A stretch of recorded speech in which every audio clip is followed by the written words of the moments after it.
All right, good afternoon, everyone. Thanks for joining us today to go over some of the changes that occurred during the 2022 legislative session.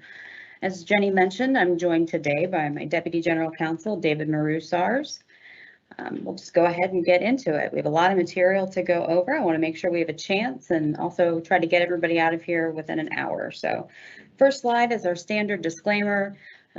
We try to provide a lot of guidance materials, a lot of documents, a lot of easy to digest formats for what the changes to Indiana code are during the legislative session, but we also always want to remind everyone that our guidance and presentations are not a substitute for actually reading the Indiana code, so make sure you have a chance to look at the legislation that's referenced throughout as well as the Indiana code sections.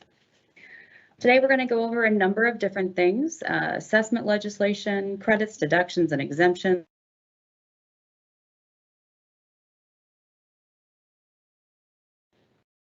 So getting started with assessment legislation. First topic we'll go into was from House Enrolled Act 1260, relates to property record cards. Property record cards are those things that are done by state prescribed forms. You've got the numbers that are listed there in the second sub bullet for various types of property. We did kind of a survey before session started, and we knew that around August of 2021 that 75 counties were already providing property cards via their website or GIS vendor website. But starting July 1 of 2022, all 92 counties and the assessing officials will be required to provide the property record cards in an electronic format on their county website or through their GIS website. I know in the past that a number of counties had provided them either through their main website or through a GIS website, and sometimes there were some scenarios where property record cards were available through subscription-based services. I think that we'll want to keep in mind that because it's an electronic public record and the tenets of what the legislation outlines, we'll want to make sure that property record cards are available to all taxpayers without needing to obtain a subscription-based service or have a fee for access. The next item is also under House Enrolled Act 1260. It relates to state distributable property, which is property that primarily is assessed by the department for different types of property, primarily utility-based property that spans across multiple jurisdictions and various county lines. As a part of the state distributable property, there is some that is locally assessed. So the language that's in 1260 specifies that if property goes from being state distributable and assessed by the department to being switched to locally assessed, the assessing official is required to notify the department of when it switches to being locally assessed. And in turn, the department will also be required to notify the company that is subject to the state distributable property tax that the property is now being assessed locally. Just for a refresh of recollection here, the public utility company, I always tend to think of things like power and electric, but the term is actually pretty broadly defined. I know that one of the more recent situations we've talked through, some procedural pieces deal with railroads and rail cars, but public utility company is defined in code to include bridge, bus, light, pipeline, railroad, and all the items that are listed here on the screen. The next item relates to the PTABOA annual report. This is a report that prior to legislative changes was filed through the Gateway application with the department on April 1st of each year. The legislation made a few changes. One, they changed kind of the items that would be included in that report. Right now, before this law goes into effect, the items that are included on the report are only those items that are listed in code. The other change that it made was changing the date that the annual report was due. It moves it back from April 1st to being January 15th, and that will apply for next year's filing. So for the next filing season, instead of having it filed in April, you'll file it on January 15th, shortly after getting assessments completed at the beginning of the year.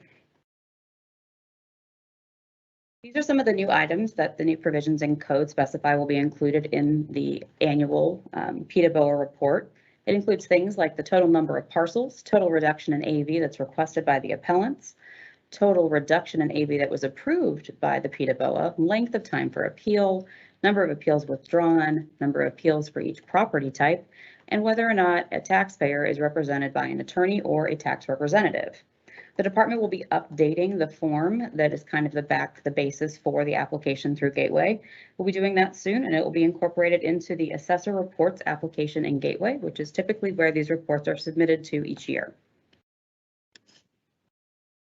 The next item relates to is kind of a follow-up or clarification from legislation during the previous session. House Enrolled Act 1166 in the 2021 legislative session specified that taxpayers may file a formal complaint with the department when they believe that an assessing official has violated the necessary competency standards or failed to comply with the USPAP standards for assessment. As a follow-up item to that, during the 2022 session, there was a provision added in House Enrolled Act 1260 that specified that the department may not review a written complaint that's related to a matter that is under appeal with the county PTABOA, the Indiana Board of Tax Review, or the tax court, or generally subject to any kind of litigation at the time. This avoids situations where the department could be brought into a matter unnecessarily, and we don't want to be in a position of interfering with any kind of appeals process that is taking place. Next item is also under House Enrolled Act 1260. Currently, under Indiana Code 6-1.1-35.7-2, the definition of tax representative includes an attorney that is licensed in another state and is in good standing and has been granted leave by the department to appear pro hac vice. As the department is not typically in the business of admitting out-of-state attorneys for temporary admission and practice standards, there was a modification made in code to specify that the department will no longer be an entity that approves out-of-state lawyers for temporary admission, and instead, anybody that wants to represent a taxpayer before a county PTABOA would just need to get temporary admission through a court of competent jurisdiction. So the next item relates to assessments, but it also relates to credits and exemptions and deductions, which is the next part of the presentation. So we'll want to keep this in mind when we go over that section as well. Under House Enrolled Act 1260, churches and religious societies that have filed a business personal property return for 5 years, and for all 5 of those years were exempt based on the acquisition cost. Going forward, they will not be required to file a business personal property return unless either of the following occur. There's a change in ownership, or there's any other change that results in the property no longer being eligible for the exemption. Most commonly, if the change of the use of the property would make the property therefore subject to property taxation. Next, there was legislation in Senate Enrolled Act 382 related to self-service storage facilities. Under current law, assessing officials may use any of the 3 standard assessment approaches to assess these self-service storage facilities, which is the cost, comparative sales, or the income approach. Going forward, applying to assessments that are after December 31st of 2022, the new language in code specifies that the true tax value of these types of properties will be determined based solely on the land and improvements, less normal depreciation and normal obsolescence, but the caveat being is that the value of the self-storage facility must be equal to the lowest computed value under the 3 approaches, and it must exclude any business intangible value. Business intangible value has been defined to include any value of the self-service storage facility and related business operations in excess of the depreciated replacement cost of the improvement and the value of the land. So this means that in addition to doing the general analysis that's done for comparable sales, as well as the cost approach, assessing officials will be required to obtain necessary income information from these properties to evaluate all 3 methods of assessment to adequately determine what is the lowest value of assessment. Turning to Senate Enrolled Act 119, this relates to agricultural improvements. Under this bill, it specifies that the annual adjustment factors that are used for residential, commercial, or industrial properties do not apply to agricultural improvements. The residential part of agricultural properties shall be adjusted using factors of the same geographic area for similar residences. This language is similar to the guidance that's been included in the real property assessment guidelines that the department issues and is available on our website. It's just kind of providing some additional clarification and codifying it into the Indiana Code. The next piece of legislation that related to assessment matters was Senate Enrolled Act 145 that dealt with certain types of commercial properties. And under that legislation, certain types of commercial properties will be assessed under the cost approach for the first 5 years of occupancy. Generally, this new legislation applies to commercial properties that are containing a structure that is at least 100,000 square feet, is used for retail purposes, is occupied by a single retailer, and is first assessed after December 31st of 2022. Now, those are the qualifiers, but it also has specific exclusions as to what is not considered property that would be subject to the new assessment standard. It doesn't apply if the property was vacated by the original occupant for whom the structure was built. It doesn't apply if the structure was constructed more than 5 years before the initial assessment, or if the property was substantially and adversely impacted by a change in a roadway or traffic pattern. It specifies that the assessment under the cost approach will be based on a standard construction cost per square foot provided by the department. The department has issued or updated cost tables that came out. They do these once every time during the cyclical reassessment period, and these were most recently updated and released by the department in November of 2021. This will be the basis for going forward for the next one until there are additional cost table information released from the department. The legislation also specifies that the depreciation may not be based on data derived from sales comparison or the income capitalization approaches, and the value of land may be determined based on the sales comparison approach. Also, when requesting a review of the assessment or filing an appeal, the taxpayer can present an appraisal that's based on the cost approach as evidence that the actual construction cost is lower than the standard construction cost per square foot determined by the department. The standard costs that are put together by the department and things like the cost table are kind of based on aggregate data to set a good standard and uniform average for different property types. But if party has information or record showing that the construction cost is lowered, it could be a lower value than what the standard is. Parties can agree to, during an appeal, for a written agreement that stipulates the true tax value of any property type. Additionally, Senate Enrolled Act 145 provided an additional tool in code that specifies that the fiscal officer of a county can establish a separate account for tax receipts that are attributable to property tax assessments and that are subject to review. This means that essentially it can act as an escrow or holding account for the property value and the payments that come from something that is under appeal. That way it stays separate and can kind of just hang out until an appeal has concluded. We're going to move on to credits, deductions, and exemptions. So one of the most significant changes in this area was with the mortgage deduction. Under House Enrolled Act 1260, the mortgage deduction was repealed in its entirety, and the section becomes effective on January 1 of 2023. This means that beginning on January 1 of 2023, individuals are no longer able to apply for the property deductions, and county auditors will no longer be able to add the mortgage deduction to property tax bills for the 2023 pay 2024 cycle.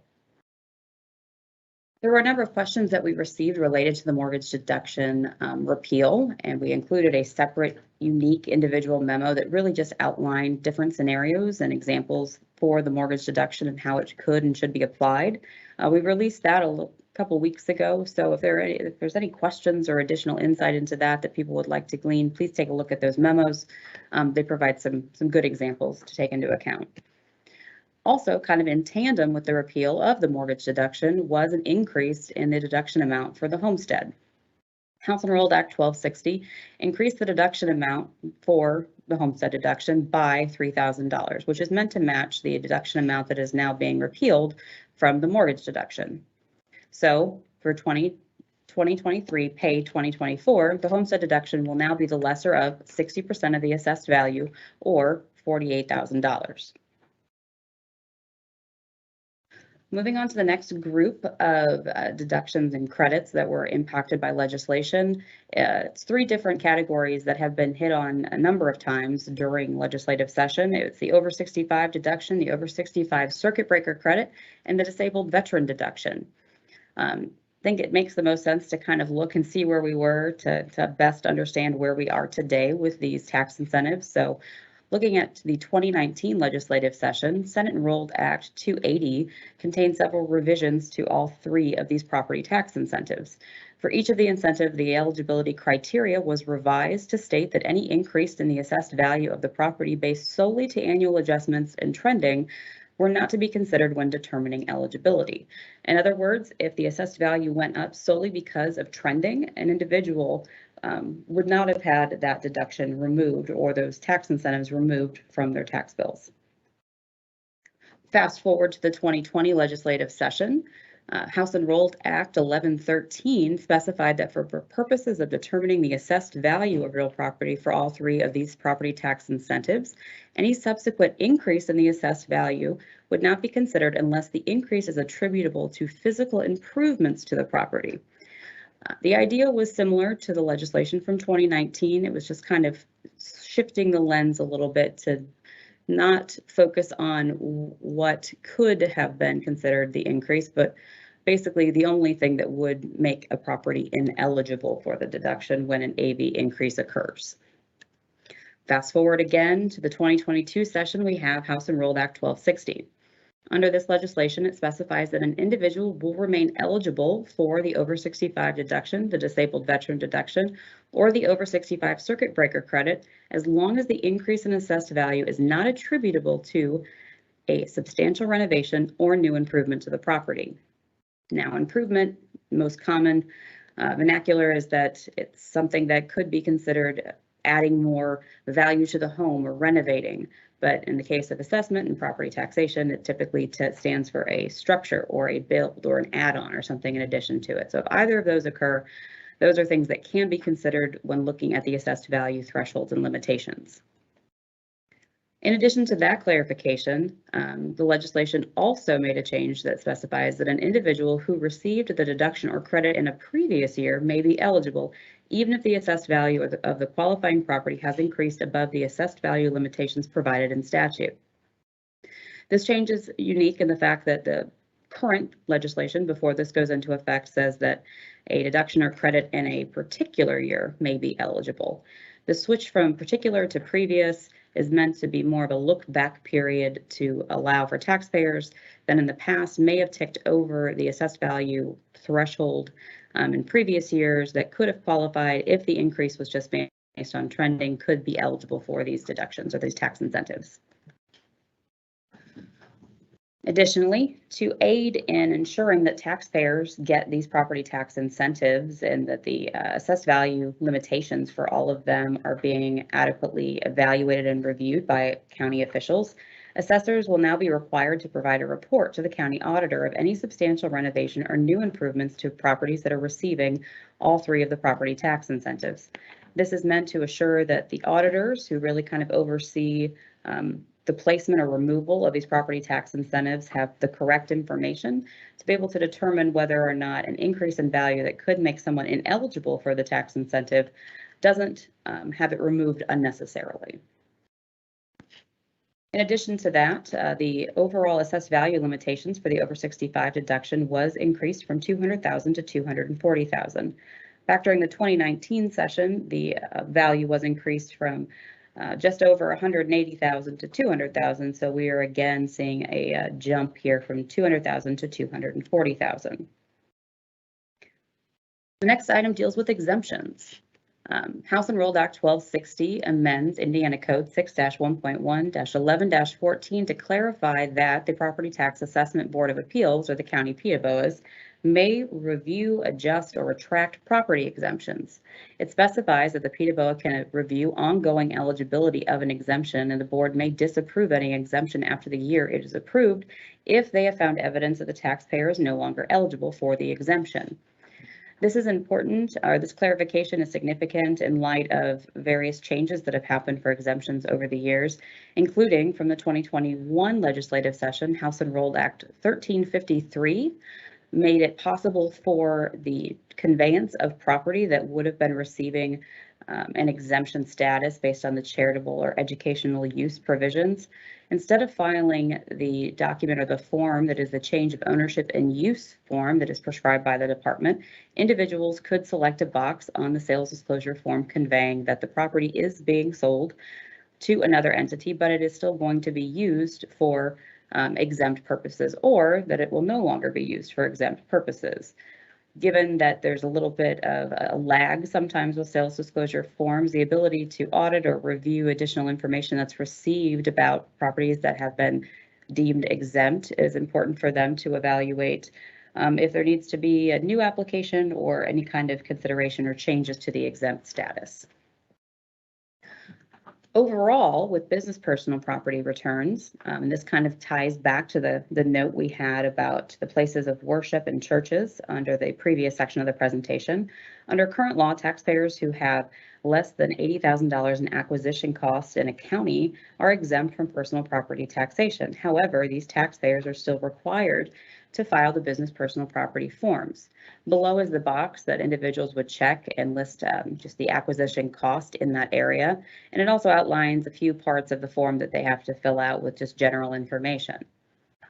With Senate Enrolled Act 382, these taxpayers will no longer be required to file. A taxpayer who's filed a return claiming the exemption for a year and they continue to qualify for the exemption won't have to file the form at all for subsequent years.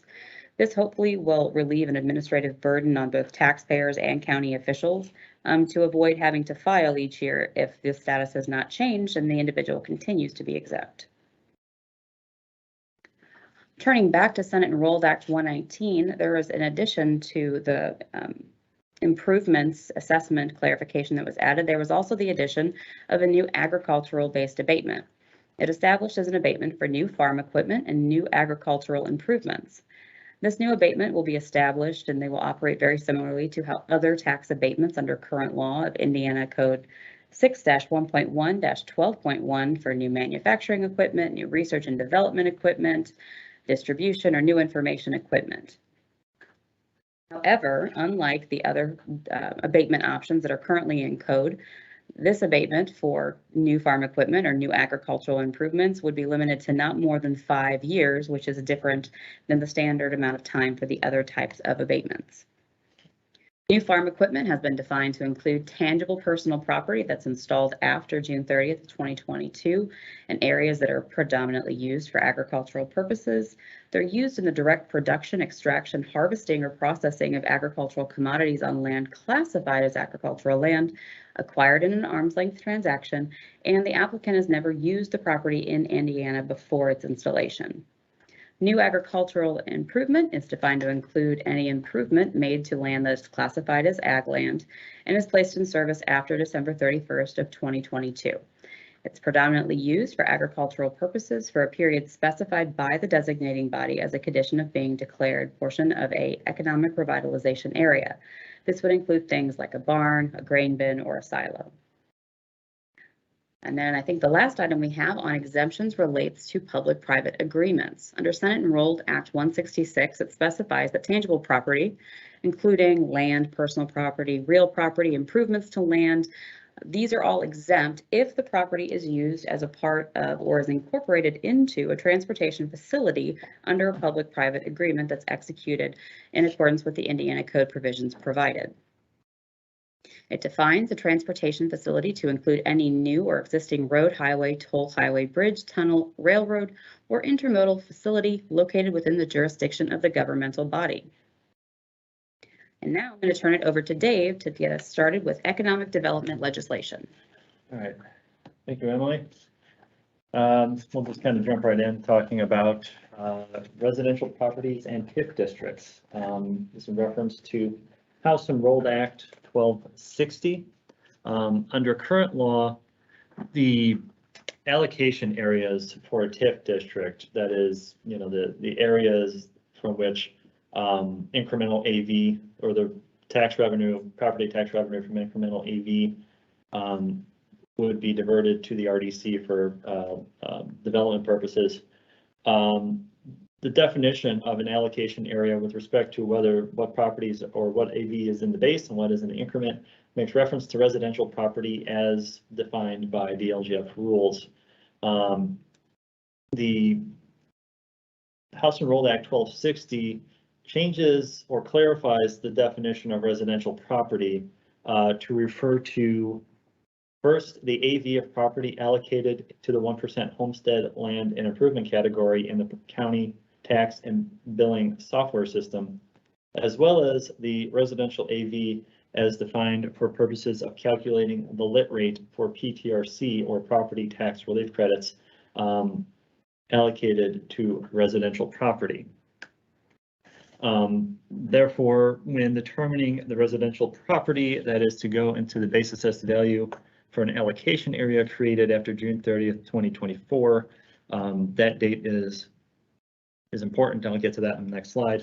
The county auditor must use the AV as reported in the county tax and billing software under the 1% homestead land and improvement category, in addition to what is reported as residential AV for purposes of lit PTRC. Now, it follows because some counties don't have a lit rate dedicated to PTRC, it follows that in such a county, the auditor would just use the AV as reported in the tax and billing software. Like I said, while the effective date is July 1st, 2022, this will only apply to allocation areas formed after June of 2024. This will not affect any allocation areas established before July 1st of 2024, including allocation areas currently in existence. And the reason for that is twofold. First, this will give county tax and billing software vendors time to make any adjustments to their systems once the law goes into effect. This will also prevent any adverse effects to debt obligations that are or will be paid from revenue captured from allocation areas created before the tax and billing systems can be updated. Next, we'll go to infrastructure development zones. These zones are already in law. They mainly deal with various utilities like water, wastewater, broadband service, phone service. House Enrolled Act 1260 amends the infrastructure development zone statutes to say that the county assessor may exempt designated infrastructure development broadband assets located in an infrastructure development zone, those assets of a centrally assessed telephone or cable company. Now, centrally assessed is in the amended statute by 1260. It is not defined. Our guess is that this is referring specifically to state distributable property. That is what is assessed by the state. The auditor must also, if the property is exempt, must reduce the certified assessed values for each applicable property that qualifies for this exemption. Now, with that, the telephone or cable company seeking this exemption must file an annual report with the county assessor no later than July 1st of each assessment year. And this report must include sufficient information necessary to identify the broadband infrastructure investments that are eligible to be exempt from property taxes. Okay, we'll jump to mini mill assessments. This is under House Enrolled Act 1002. Mini mills in this law refer to mills that produce steel using an electric arc furnace. That is what the statutory definition is. When we're talking about mini mills, we're generally thinking of mills that typically use recycled materials, recycled steel materials, and also an electric arc furnace to forge steel. This is in contrast to an integrated steel mill, which uses forges steel from raw materials using a blast furnace. So here we're only talking about mills that produce steel using an electric arc furnace. And this also applies to mini mill equipment other than special tools and permanently retired equipment that is owned, leased, or used by a mini mill or an entity that is more than 50% owned by an affiliate of a mini mill. In such a case, the taxpayer may elect to calculate the true tax value of its mini mill equipment by the adjusted cost multiplied by the applicable percentage set forth in the poll number 5 depreciation table. So upon such an election, the valuation rules Per 1002, the valuation rules found in the personal property tax assessment rules in 58C 4.2, specifically Rule 4 says Section 4, Section 6, and Section 7 will not apply. Also, the taxpayer cannot make an election if the department certifies that there are outstanding bond obligations that would be impaired as a result of the election. And here we're talking about the outstanding bond obligations of a unit or a taxing district that would be affected, excuse me, a taxing unit that would be affected by not receiving a certain amount of revenue due to this election. But if the election is made, the mini mill equipment is entitled to all exemptions, credits, and deductions it otherwise qualifies for. And the 30% floor will not apply to any mini mill equipment, and the equipment will not count toward the 30% floor as applied to the taxpayer's other depreciable personal property. Now the taxpayers are able to make elections starting with the January 1, 2023 assessment date, and the taxpayer may make the election on the business personal property tax return. Also, if at least 50% of the adjusted cost of the property that is reported in the poll number 5 tables is attributable to a mini mill equipment, the taxpayer may elect to calculate the true tax value of all of that property as mini mill equipment. Next, we're going to go to innovative development districts. This is in Senate Enrolled Act 361. I will let you know Senate Enrolled Act 361 is fairly extensive, a lot more extensive than what we're going to cover in the next few slides with respect to innovative development districts. We're just going to touch the highlights, especially as they pertain to property tax and other forms of tax. But what 361 does is that it allows the Indiana Economic Development Corporation, or IEDC, to establish an innovative development district, or an IDD. I'll just call it district for short, as an allocation area for property tax, income tax, or sales tax.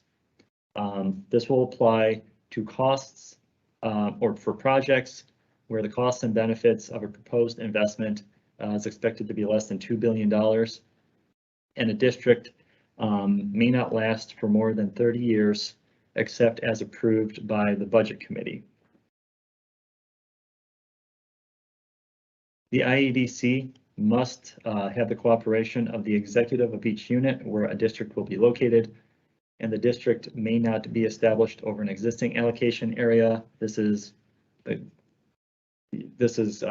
follows from legislative change made last year with what has been come to known as pancake tiffing, where a unit establishes an allocation area over a pre-existing allocation area, specifically and especially that of another unit. That was prohibited by legislation from last year. So 361 follows that same principle and says that an IDD or may not be established over a pre-existing allocation area. And then this district will then serve, if established, as an allocation area for property taxes, income tax, and sales tax. With that, taxes generated from the incremental AV for property tax, incremental income tax, or sales tax that are in the district will go to a local innovation development fund that is created by the IEDC. And the IEDC must transfer at least 12% of the incremental property taxes to the local units that are located in the district. Property taxes that are transferred then will not reduce the maximum levy of a unit or be considered as part of the maximum levy for any unit. Excuse me.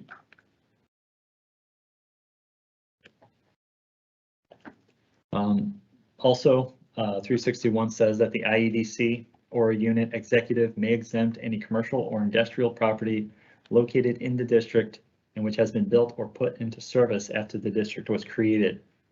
Now, as part of the exemption requirement, notice must be given to the county assessor and the county auditor.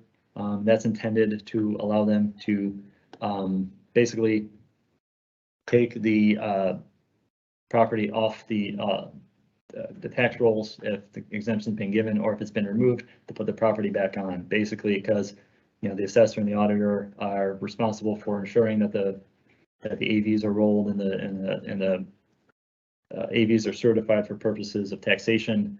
Then they need to be given notice, and so the IADC and the unit executive, if they wish to impose an exemption on these properties, need to give notice to them. With respect to state rules, the DLGF, State Board of Accounts, and Department of Revenue are allowed to prescribe forms and can also adopt rules, but only after submitting a report to the Budget Committee, which describes the rules to be proposed and also recommending statutory changes with respect to IDDs. And as with any other allocation area, TIF neutralization will be required for any real property in the innovative development district. Okay, we're going to move on to talking about fire and EMS funding. We're going to be spending quite some time in House Enrolled Act 1246. First 1246 adds a new statute to allow the provider unit of a fire territory to increase the maximum levy for the territory's operating fund based on income growth experienced in the territory area over the last 10 years. The legislature in 2020 enacted House Enrolled Act 1065, which has a similar process for township fire funds as well as fire protection district operating funds. As I said, it's based on population growth. The amount of the increase is calculated from the percent rate of growth in the population of the participating units in the territory area over the previous 10-year period using available Census Bureau data. And it has to be over 6%, so there has to be at least 6% growth and cannot exceed 15%. The 15% serves essentially as a rate cap. So if the rate, let me back up. The percent is then converted into a tax rate. The tax rate is then applied to the paid 2023 CNAV or the applicable tax year CNAV to find the amount of levy added to the maximum levy. This is considered a permanent increase. The amount of rate tax rate eligible to increase the levy by is limited to 15 cents in any 10-year period. So once a fire territory receives the 15 cents or based on a combination of submissions over many years, gets up to 15%, the territory cannot receive any more maximum levy increases until the next 10-year period begins. And as you might guess, the 10-year period is to refer to the decennial census cycle, although it's not coterminous with the decennial census necessarily. The provider unit must submit a written petition to the DLGF no later than August 1st, 2022, and April 1st of every year thereafter. 1246 does not exclude territories that have added population by new participating units joining it. The statute just refers to population growth experienced in the territory area. So if the territory expands its area as it happens by a new territory or a new participating unit joining it, it has experienced growth in the area. As I mentioned, a request can be submitted every year, or as I alluded to, a request can be submitted every year. But subsequent rate increases will be reduced by any approved rate increases over the previous 10-year period, again capped at 15 cents, or the levy that 15 cents would generate based on the CNAV. Moving on to another aspect of fire territory maximum levies, 1246 allows a levy for a fire territory formed after 2022 to phase in its maximum levy over a 5-year period. And again, this only applies to territories that are formed after December 31st of this year. And the phase-in is subject to review by the DLGF. Now, if a territory's levy is phased in, the maximum levy for each participating unit to support its obligations to the territory will be increased by an amount equal to the levy the participating unit needs in the ensuing year to fund its share of the territory's budget as stated in the ordinance or resolution wherein the unit joins the territory, minus the participating unit's levy to support the territory in the current calendar year. And this is basically how the phase-in is implemented, just taking the next year's levy by the current year levy, and that difference is basically what the maximum levy is going to be adjusted upward by. A few things to note with this phase-in. Current department practice is to treat the territory operating and equipment replacement funds, so both the CNAV, the levy, but then also the rate as being couched under or housed in the provider unit's certified budget.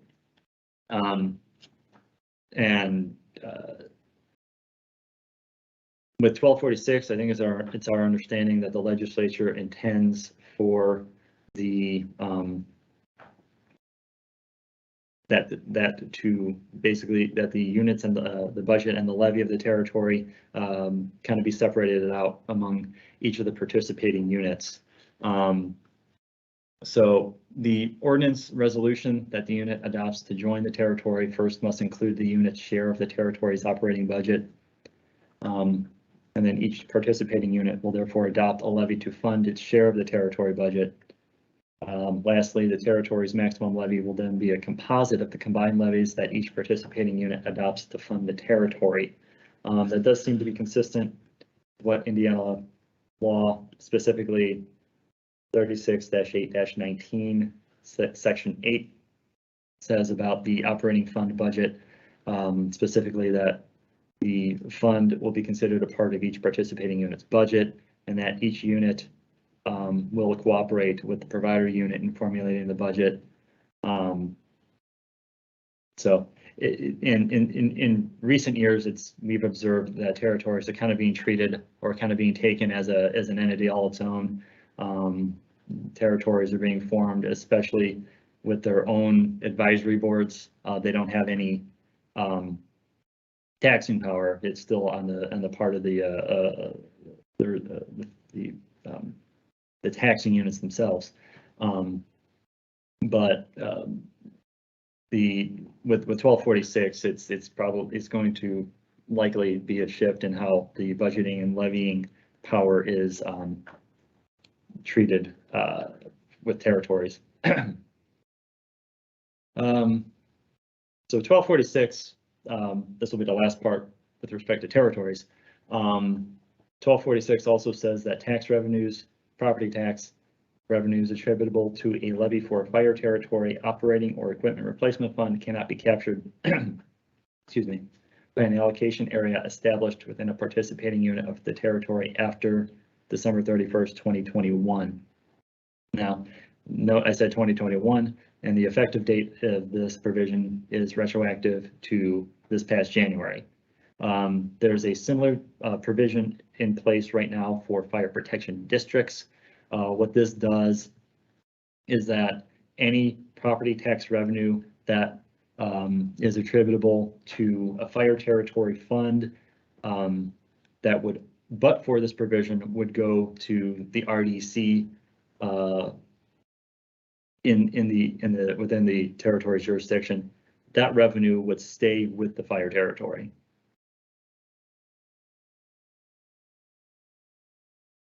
Lastly, on 1246, this act allows certain counties to adopt a specific local income tax for EMS service.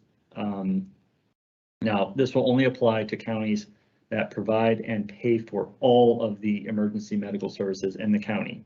In such a case, the county council may adopt a lit rate of no more than 0.2% to pay for EMS services. This goes into effect on July 1. I should note the DLGF will be revising its local income tax templates and should have them released around that time in order to effectuate this. The tax rate itself cannot be in effect for more than 25 years and must expire on December 31st of the year a county becomes ineligible for the tax rate.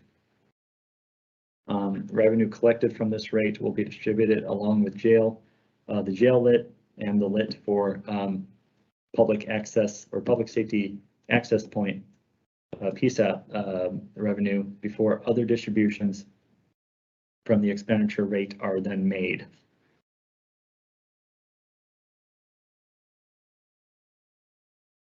All right, so now we'll get to talking about specific local budgeting matters.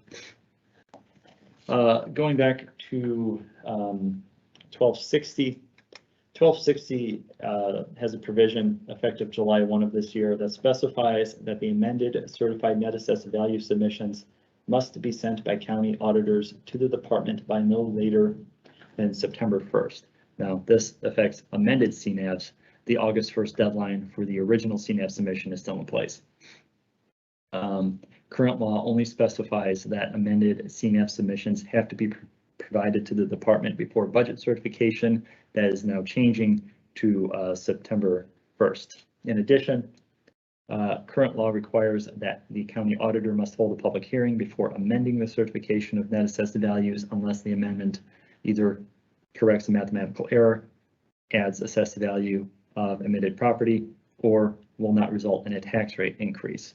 1260 removed these exceptions and requires that when the auditor is going to be submitting an amended CNAV, a public hearing is required in all cases.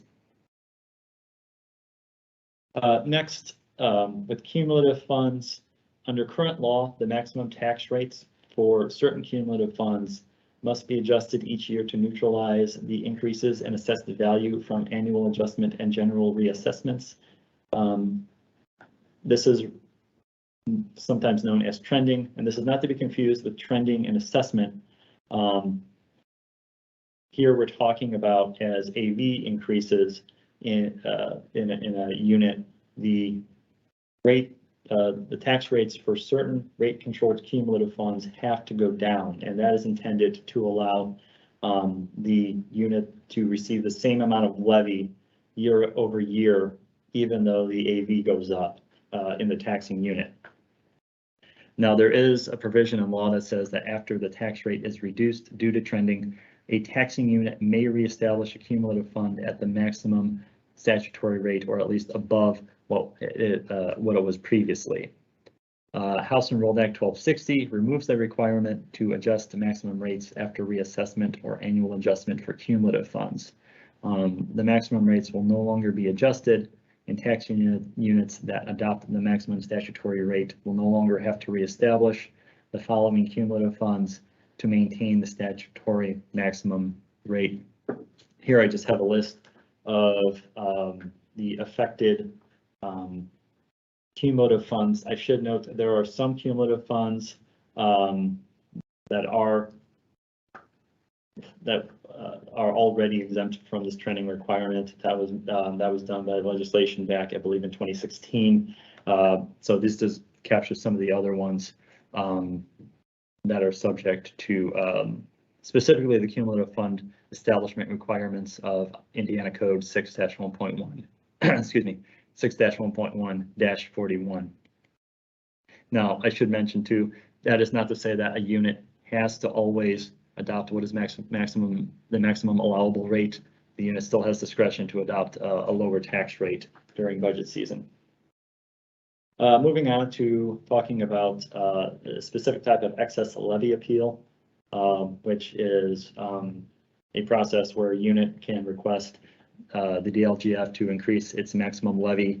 There are specific statutory circumstances, one of which is when a unit experiences a 3-year average assessed value growth that exceeds, the percentage of which exceeds the statewide average MLGQ for the same time period by at least 2%. Now, this is known as the 3-year growth appeal.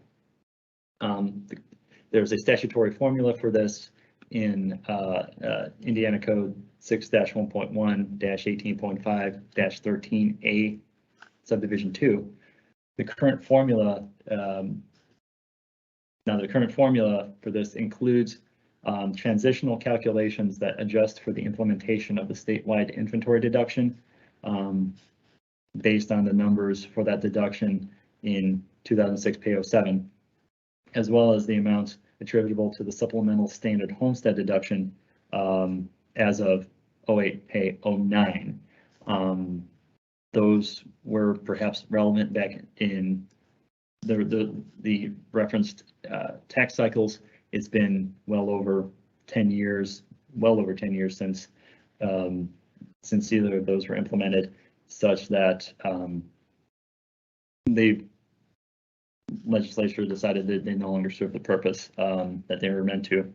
So beginning with the 3-year growth appeal submissions for the 23 budget cycle, transitional calculations for the inventory deduction and supplemental standard homestead deduction will no longer be included in the eligibility calculation. Again, that is for the pay 23 budget cycle. So for this upcoming year.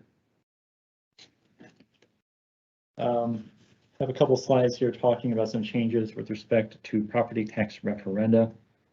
House Enrolled Act 1260 first specifies the calculations that must be done when determining the estimated % average tax increase for a proposal to continue or extend an existing operating or school corporation operating or school safety referendum. When the legislature changed the referendum laws last year and imposed the requirement that the ballot question, in addition to other changes, must now include estimated % increases as a result of the referendum. The legislation did not include a specific formula for when the school corporation wants to continue an existing operating or school safety referendum. So 1260 makes the change to specify the formula that is to be used in that case. Furthermore, 1260 also states that when estimating a proposed referendum levy's average property tax impact specific to business property, step 1 of the calculation requires determining the average assessed value of the business property. Current law requires determining the average assessed value of homestead property. That is stated in the statutory formula with respect to business property, so that just makes it consistent with what you're actually trying to obtain. And this applies to a referendum for a controlled project, school operating expenses, or school safety expenses. Next couple of slides deal with removing some outdated references to DLGF approval for debt. First, 1260 removes the requirement under Indiana Code 8-22-2-18.5 for a loan contract by an airport to receive DLGF approval. In addition, 1260 also removes the requirement that under Indiana Code 36-1-10 that a political subdivision seek approval from the department for a non-capital lease agreement so that it can exceed 10 years. This is a fairly specific requirement when the lease does not already provide an option to purchase. The current law states that the unit has to receive DLGF approval just to allow the lease to have a term over 10 years. Indiana law already limits a lease term in these types of leases, or just all leases under 36-1-10 to not be more than 50 years. And so we did not think this was a necessary requirement units had to seek. Last few slides Well, this slide deals with towns, and then the last couple of slides are specific to township matters. First, Senate Enrolled Act 163 authorizes a town with a population of more than 34,000 to adopt an ordinance establishing the office of town controller that is appointed by the town legislative body. This legislation also outlines the duties for town controller, and the remaining town clerk.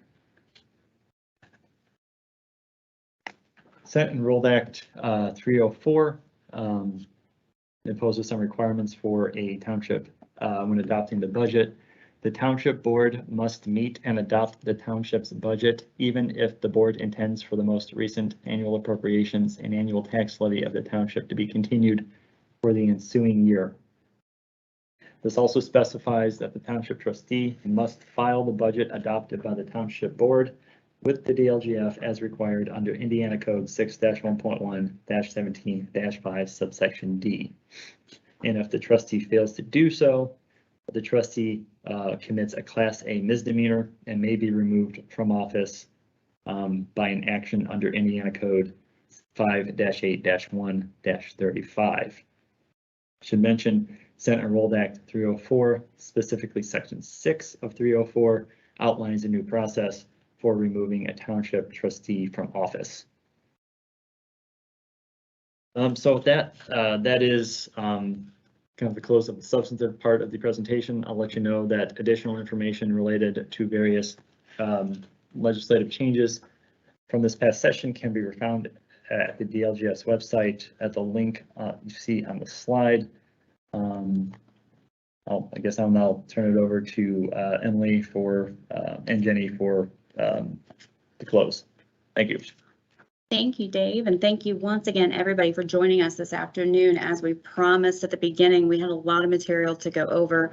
We normally do like to leave some time for questions to be answered during the presentation, but unfortunately, we just could not find a way to kind of cut the material down for today's presentation. So I'll turn it over to Jenny to give you some kind of closing notes about the CLE claiming, and as well as submitting questions that we'll be able to put into a compiled FAQ document to get additional information to you guys after today's presentation.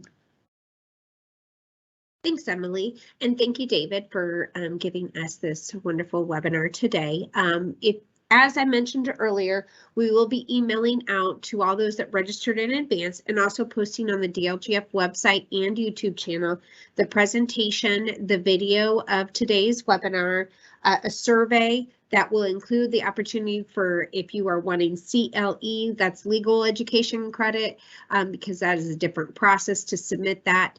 Attorneys can submit their attorney number in the surveys, and we will get that submitted for you. We'll also include the CE form for all other individuals. So we have the assessor CE form, and then the CE form for the remaining other associations and individuals wanting continuing education credit.